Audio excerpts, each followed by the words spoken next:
উইলো ক্রিক বনের রহস্য। এক ছিল ছোট্ট গ্রাম। গ্রামের সবার মুখে মুখে ফিরত এক রহস্যময় বন, উইলো ক্রিক বন। অনেকেই বলতো সেই বনে গাছেরা বেঁচে আছে, আর রাতে তাদের ফিসফিস আওয়াজ শোনা যায়।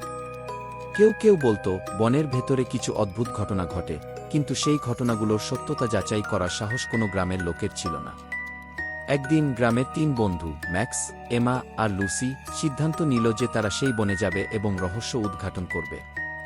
তাদের হাতে ছিল টর্চ লাইট আর বুক ভরা সাহস। তারা ৩ জন বনের গভীরে ঢুকে পড়ল।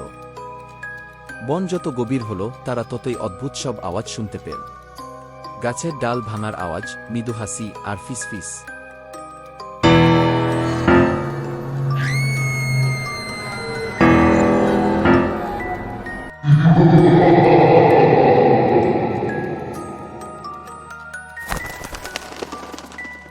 চলো, এরকম ভয়ঙ্কর কিছু হবে না।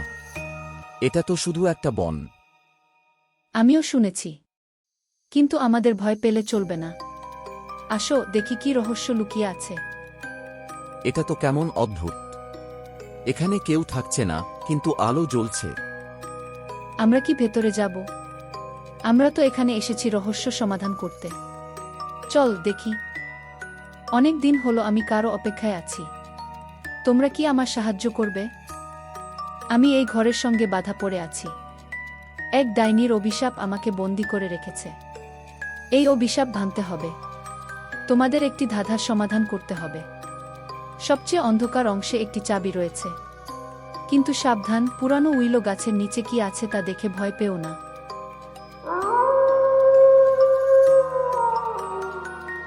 আমরা চাবি পেয়ে গেছি। অভিশাপ বুঝি ভেঙে গেছে। চল ফিরে যাই এবং সেই বৃদ্ধাকে মুক্তি দিই। বৃদ্ধার আত্মা মুক্ত হয়ে হাওয়ায় ভেসে যাচ্ছে, ধীরে ধীরে মুছে যাচ্ছে। তার মুখে এক শান্তির হাসি।